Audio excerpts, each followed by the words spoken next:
As we contemplate the sun, we are aware of its enormous power and the energy it emanates throughout our solar system. It is hard to imagine anything capable of surpassing our sun. Yet beyond our own star lies a cosmic wonder that makes even the mightiest solar giants seem insignificant in comparison. Betelgeuse, the red supergiant, defies explanation with its enormous diameter, irregular pulsations, and unpredictable behavior. The star is an enigma to scientists who are still studying its power and potential. As they investigate this magnificent star in depth, they have discovered something terrifying. Join us on this tour as we dwell into the constellation Orion with the James Webb Telescope and explore how its arrival could change our understanding of the route and its impact on the cosmos.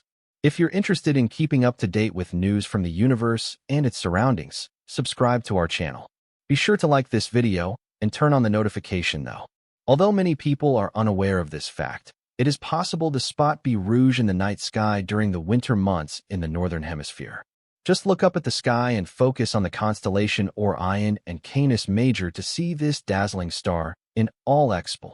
There you can easily locate the reddish-orange star that marks the upper left corner of the rectangular shape of the constellation. The star is one of the largest and brightest in the night sky, making it difficult to miss. However, if you have looked closely at the star, you will have noticed that it does not remain constant. In fact, it varies in brightness periodically. This specularity is no coincidence since Betelgeuse, as a star is called, is no ordinary star. Although to us it may appear just to be one more in the vast firmament, it is located at a distance of more than 640 light-years from us. At first glance, this figure may not seem impressive, but in reality it represents an enormous distance. To illustrate this magnitude, let's imagine that we could travel at the speed of light, which unfortunately is not possible. Even in that hypothetical scenario, it would take us more than 640 years to reach Betelgeuse. If we wanted to undertake such a journey into a spacecraft, even using our most advanced technologies, it would take us more than 12 million years to reach it. This figure far exceeds the entire history of human civilization on Earth. However, the scarcity of light for Betelgeuse is not only due to the distance that separates us from it. Betelgeuse is what is known as a pulsating red supergiant, which means that it is an ancient massive star that undergoes expansions and contractions. During these cycles, its brightness can vary in the night sky, becoming more intense or dimmer. These brightness changes can occur over extended periods ranging from tens to hundreds of days. The amazing thing is that Betelgeuse can oscillate in brightness over a wide range. It can range from near magnitude 0.5 to reach 0 magnitude, making it extremely bright. These changes follow cycles, with the shortest being 185 days and the longest being 2,335 days at times. At certain times, Betelgeuse can become quite faint, which is called van magnitude. In February 2021, it was reported to present its lowest van magnitude in a long time, reaching a magnitude of plus 1,614. Although it is relatively bright, it is definitely fainter than how we usually observe Betelgeuse. However, brightness is not the only outstanding feature of the star. Betelgeuse is known for its distinctive reddish color, which is due to its cool surface, which has a temperature of about 3,500 Kelvin. This temperature is much lower than the surface of our sun, which reaches 5,500 Kelvin. This lower temperature means that Betelgeuse emits much less energy per unit area compared to the sun.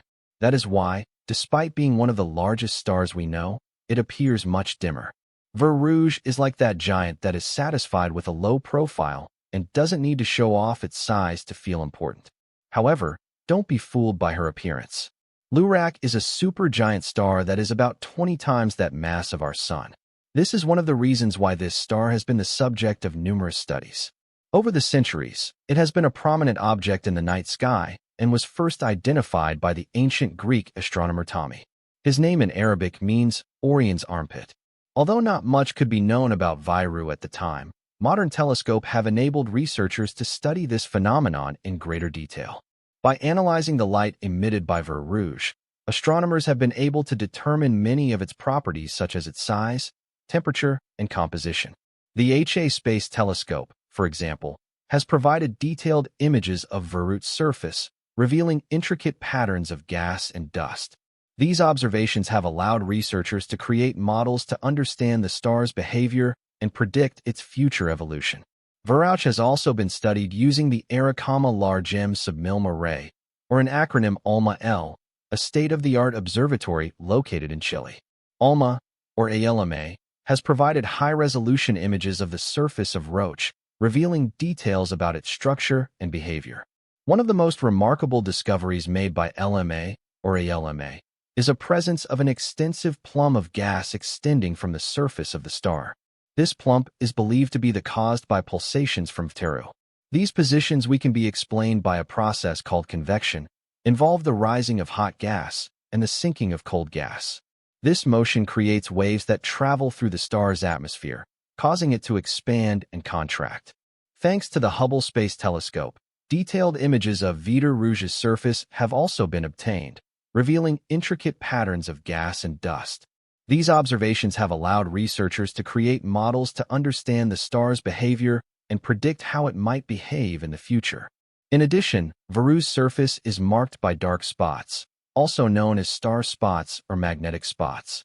These areas on the star's surface exhibit particularly strong magnetic intensity. These regions, known as star spot, are areas on the surface of Vitor Rouge that are cooler.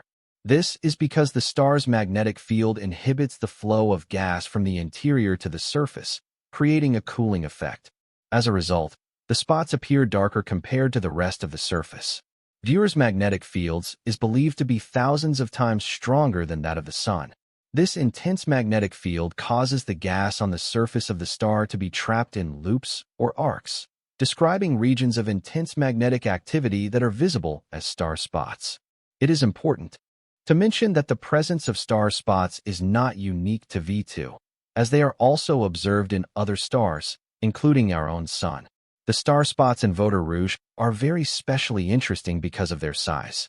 They are several times larger than Earth and cover up to 20% of the star's surface, which is significantly larger and more numerous than the sunspots on the Sun. These star spots can affect the overall brightness of the stars and cause variations. As the spots move in and out of view, Velaruca's brightness can fluctuate. This is because the spots, being cooler, emit less light than the surrounding gas, which contributes to changes in the observed brightness of the star. In the case of V Roche, pulsations of the star also contribute to the brightness variations. As the stars expands and contracts, star spots move in and out of view, further amplifying the star's absurd brightness. The surprising thing is that V Rouge is not as unique as one might think. While there are not many stars like it, there are some that share certain similarities and are equally fascinating. One of Rouge's cosmic cousins is Enter, a red supergiant located in the constellation Scorpius. Antares is also a variable star, meaning that it undergoes changes in brightness over time, just like Biru.